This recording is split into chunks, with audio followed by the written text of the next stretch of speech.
একজন মানুষ যিনি একসময় বিশ্বের সবচেয়ে শক্তিশালী শরীরের অধিকারী ছিলেন, আজ হুইলচেয়ারে বসে দিন কাটান।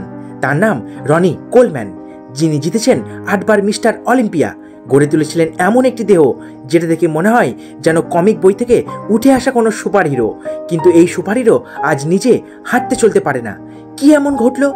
আজকে ভিডিওতে আমি জানাবো রনি কোলম্যানের এই চূড়ান্ত সাফল্য, অবিশ্বাস্য কষ্ট আর কঠিন বাস্তবতার গল্প। তো চলুন ভিডিওটি দেখে নেওয়া যাক।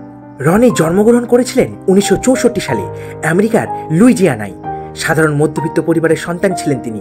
ছোটবেলায় পড়াশোনা ও ফুটবলে খুব ভালো ছিলেন। পরে তিনি গ্র্যাজুয়েশন করেন অ্যাকাউন্টিং নিয়ে। তিনি জীবিকার জন্য যোগ দেন পুলিশ বিভাগে। হ্যাঁ, তিনি একজন পুলিশ অফিসার। পুলিশের কাজের পাশাপাশি তিনি জিমে যেতেন। একদিন তার জিমের মালিক তাকে বলেন, তুমি এই প্রতিযোগিতায় নামো, আমি তোমাকে ফ্রি ট্রেনিং দেব। এখান থেকে শুরু হয় তার বডি বিল্ডিংয়ের কেরিয়ার। রনি তার জীবনের প্রথম শোতে অংশ নেন 1990 সালে। এরপরে তিনি আর থেমে থাকেননি। একের পর এক শরীরে গঠন, উন্নতি, ডায়েট, ঘাম সবকিছু দিয়ে তৈরি করলেন মৌলিক দৈত্যকার শরীর। 1998 সালে রনি কোলম্যান প্রথমবার জয় করেন মিস্টার অলিম্পিয়া, আর সেখান থেকে শুরু হয় তার ইতিহাস। টানা 8 বার চ্যাম্পিয়ন। তার ওজন ছিল 300 পাউন্ডের ওপরে। বেঞ্চ প্রেস করতেন 500 পাউন্ড, ডেড লিফট করতেন 800 পাউন্ড। রনি বলতেন, everyone wants to be a body builder, but nobody wants to lift number heavy as weight. এই চরম সাফল্যের পিছনে ছিল কষ্ট, এমন এক কষ্ট যা সাধারণ মানুষ কল্পনাও করতে পারে না।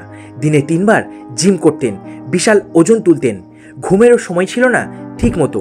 এত কঠিন ট্রেনিংয়ের কারণে তার হাড়গুলো ধীরে ধীরে ক্ষয় হতে শুরু করে, কিন্তু তাও থামেননি। তিনি শরীরে রয়েছে 13টিরও বেশি বড় অপারেশন। তার মেরুদণ্ড স্থাপন করা হয়েছে ধাতব রড ও কোমরে স্ক্রু দিয়ে। আজ তিনি হুইল চেয়ারে বসেই চলাফেরা করেন। দিনের পর দিন ব্যথানাশক ইঞ্জেকশন নিতে হয়। হাঁটতে গেলেই পড়িয়ে যান, দাঁড়িয়েও থাকতে পারেন না বেশিক্ষণ। রনি এখন শারীরিকভাবে দুর্বল হলেও মানসিকভাবে আজও আগের মতোই শক্তিশালী। তিনি এখন ইউটিউব চ্যানেল চালান, নতুনদের ট্রেনিং দেন এবং অনুপ্রেরণা যোগান বিশ্বজুড়ে লাখো ভক্তকে। তাকে যখন জিজ্ঞেস করা হয় যদি আবারও শুরু করতে পারতেন তিনি কি করতেন, তিনি বলেন, I do it all over again. এটাই রনি কোলম্যান।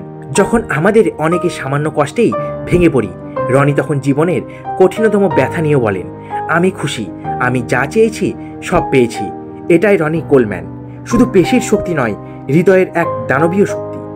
রনি কোলম্যান আমাদের শিখিয়েছেন সাফল্য মানে শুধু পদক নয়, কষ্টের সাথে হাসি মুখে লড়াই করা। আপনি কি মনে করেন রনি কোলম্যান অতিরিক্ত কষ্ট করে নিজের জীবন নষ্ট করেছেন, নাকি তিনি আসল কিং? কমেন্টে আপনার মতামতটি জানান। ভিডিওটি ভালো লাগলে লাইক, শেয়ার এবং চ্যানেলটি সাবস্ক্রাইব করতে ভুলবেন না, কারণ আমরা এমন অনুপ্রেরণামূলক ভিডিও নিয়েই ফিরবো আবার। ততদিন ভালো থাকবেন, সুস্থ থাকবেন।